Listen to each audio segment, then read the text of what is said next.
आज के इस वीडियो में हम सीखने वाले हैं सिम के टोटल यूजेस। सिम का मतलब होता है कुछ लगना, जैसे मुझे लग रहा है कि तुम बिजी हो, मुझे लग रहा है कि तुम उदास। ऐसे लगने वाला जो सेंटेंस होता है उसमें हम सिम का यूज करते हैं। प्लूरल रहता है तो सिम का यूज करते हैं, सिंगुलर रहता है तो सिम्स का यूज करते हैं। कभी हम सिम का यूज करते हैं तो सेंटेंसेस को एडवांस बनाने के लिए सिम टू बी का यूज करते हैं। इससे रिलेटेड आपकी लाइफ में जो भी सेंटेंसेस होंगे उसे आसानी से आप बना सकते हो। तो चलिए वीडियो को स्टार्ट करते हैं। सबसे पहले है ऐसा लगता है। ऐसा लगता है कि आप बिजी हो, तो ऐसा लगता है के लिए हम यूज करते हैं सिम्स का या फिर सिम्स टू बी का, और ये हमेशा आपका सिंगुलर के साथ लगेगा। ठीक है, ऐसा लगता है कि आप बिजी हो, ऐसा लगता है कि वो मुझसे गुस्सा है, तो इसके लिए हम सिम्स या सिम्स टू बी का यूज कर देंगे सिंगुलर सब्जेक्ट के साथ। फॉर एग्जाम्पल, ऐसा लगता है रिया एक डॉक्टर है। एक सेंटेंसेस को बनाने के लिए बहुत सारे हमारे पास रूल होते हैं। तो पहला जो हमारा सेंटेंस फ्रेम होगा हम इस तरह से बनाएंगे, it seems that Riya is a doctor. ये तो पहला सेंटेंस है। नॉर्मली जैसे हम सेंटेंस ट्रांसलेट करते हैं वैसे हम लोगों ने कर दिया। ऐसा लगता है, इट सीम्स, की के लिए दैट लगा दिए, रिया एक डॉक्टर है, रिया इज अ डॉक्टर। लेकिन इस सेंटेंसेस को अगर आप एडवांस तरीके से बोलना चाहते हैं, एडवांस इंग्लिश बोलना चाहते हैं, तो आप इस सेंटेंसेस को बोल सकते हो, रिया सिम्स। रिया थर्ड पर्सन सिंगुलर है इसलिए सिम्स लगेगा, रिया सिम्स टू बी और डॉक्टर। ये हमारा एडवांस तरीके से हम बोल सकते हैं। आप इस तरह से भी बोल सकते हो, इस तरह से भी बोल सकते हो, आपके मीनिंग चेंज नहीं होते हैं, लेकिन ये आपका नॉर्मल सेंटेंस हो गया। ठीक है, अगर आप स्टार्टिंग कर रहे हो तो आप ऐसे बना सकते हो, लेकिन आप चाहते हो कि आप एडवांस इंग्लिश बोले तो आप बिल्कुल इस तरह से फ्रेम कीजिएगा। अगर नेगेटिव बोले कि ऐसा लगता है रिया एक डॉक्टर नहीं है, Riya does not seem a doctor. Riya third person singular है इसलिए डजंट का यूज किए हैं, सीम हमारा मेन वर्ब के रूप में यूज हुआ है, और डॉक्टर। अगर हम इस तरह से एडवांस अगर इसके नेगेटिव बनाए तो हम किस तरह से बनाएंगे, हम बोलेंगे रिया डजंट। पहले डजंट का तो यूज करेंगे, नेगेटिव है इसलिए डजंट का यूज करेंगे, seem to be, seems to be और डॉक्टर। इस तरह से हम इसके सेंटेंसेस को बनाएंगे। तो ये हमारा नॉर्मल सेंटेंस हो गया और ये हमारा एडवांस सेंटेंसेस हो गया। तो ये आपके ऊपर है कि आप इसे किस तरह से फ्रेम करते हो। लास्ट में आप लोगों के लिए कुछ क्वेश्चंस है इससे से रिलेटेड, उसे जरूर सॉल्व कीजिएगा, उससे आपकी प्रैक्टिस हो जाएगी बहुत ही अच्छे तरीके से। चलिए आगे देखते हैं। अब है लग रहा है। मुझे लग रहा है कि आप बिजी हो, इसके लिए हम यूज करेंगे सीम या सीम टू बी। अब आप बोलोगे मैम आप तो बोल रहे कॉन्टिन्यूअस, लग रहा है ये हमारा कॉन्टिन्यूअस है, प्रेजेंट कॉन्टिन्यूअस, तो सीम में तो आईएनजी लगा देना चाहिए, कॉन्टिन्यूअस है तो सीमिंग हो जाना चाहिए, लेकिन ऐसा कोई वर्ब होता ही नहीं है। सीम में कभी आप आईएनजी यूज नहीं कर पाओगे, ये हमेशा आप याद रखिएगा। तो जब आप ऐसे सेंटेंसेस बोलिएगा ना कि लग रहा, तुम खुश लग रहे हो, तुम उदास लग रहे हो, तुम क्रोधित लग रहे हो, तो ऐसा वाला सेंटेंसेस बनाने के लिए आपको सिम या सिम टू बी का यूज करना होगा। भले आपका सेंटेंस कॉन्टिन्यूअस का लगेगा लेकिन उसमें आईएनजी हम यूज नहीं कर सकते हैं जब लगने का सेंस आएगा। जैसे तुम खुश लग रहे हो तो हम बोलेंगे यू सीम हैप्पी। ये मत सोचिएगा आप बोल सकते हो यू आर सिमिंग हैप्पी, इस तरह से सेंटेंस नहीं बनेगा, वो इनकरेक्ट होगा। ठीक है, या फिर इसे एडवांस तरीके से आप बनाना चाहते हो तो आप इस तरह से बोल सकते हो you seem to be happy, to be happy. तो इसी का नेगेटिव है तुम उदास नहीं लग रहे हो, you don't seam upset, you don't seam upset. अब इसका एडवांस बनाइए, तो इसका एडवांस किस तरह से बनाएंगे, अभी मैंने जो आपको डजन में बताया था ना इससे पहले वाले में, बिल्कुल वैसे इसका एडवांस बनेगा। तो आपको बनाना है, कैसे हम बनाएंगे, ये डोंट सीम अपसेट, इसे इंग्लिश में कैसे बोलेंगे, हम बोलेंगे यू डोंट, डोंट तो लगेगा क्योंकि हमारे ये प्लूरल है इसलिए डोंट का यूज करेंगे, you don't seem to be upset. तो ये हमारा एडवांस हो गया और ये हमारा नॉर्मल सा सेंटेंस हो गया। ओके, चलिए आगे देखते हैं।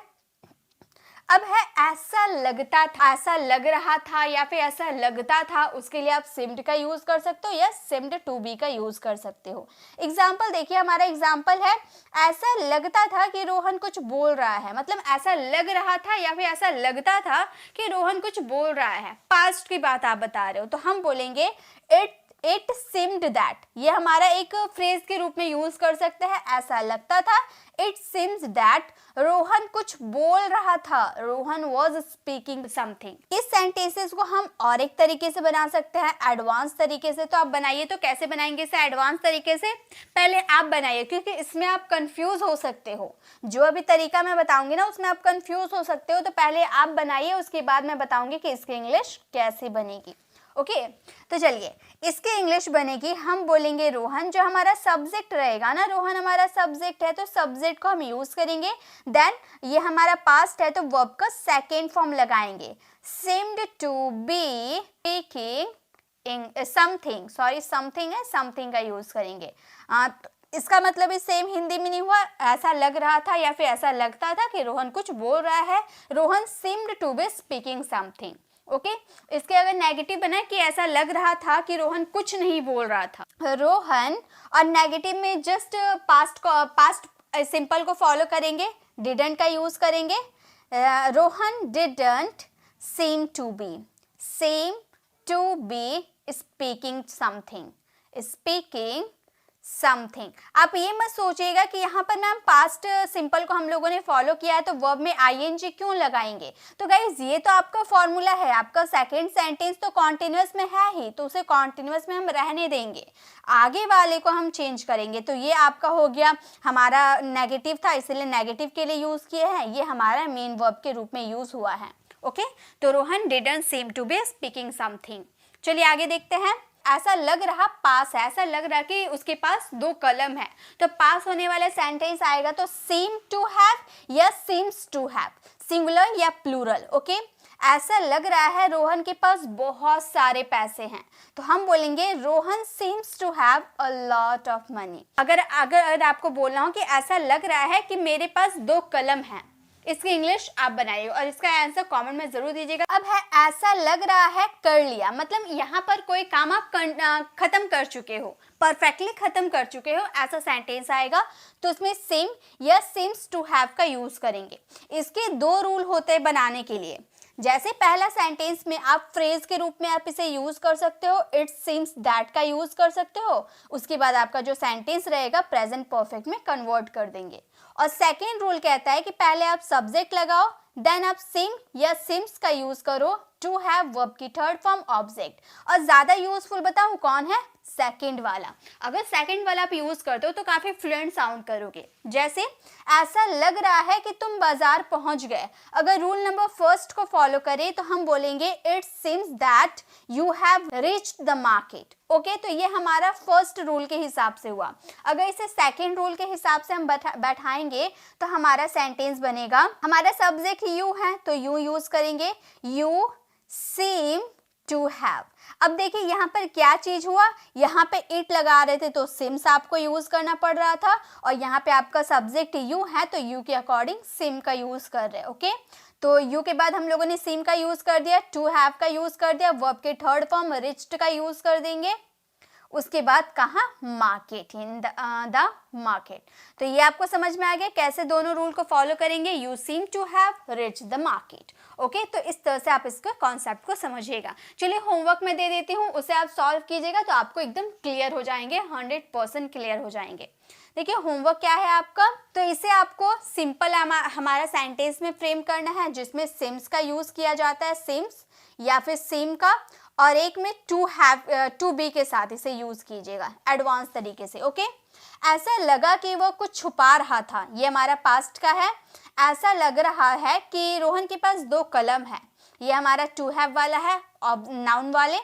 ऐसा लग रहा है कि मुझसे बहुत बड़ी गलती हो गई, ये हमारा टू हैव वाला है जिसमें वर्ब की थर्ड फॉर्म लगाएंगे। ऐसा लग रहा है कि जैसे कोई चीज आपको परेशान कर रही है, तो यहाँ पर देखिए ऐसा लग रहा है, इसकी नॉर्मल सा सेंटेंस आप बनाइएगा, इट सीम्स दैट। उसके बाद जैसे कोई चीज आपको परेशान कर रही है, इसकी इंग्लिश बनेगी आपकी प्रेजेंट कॉन्टिन्यूअस में।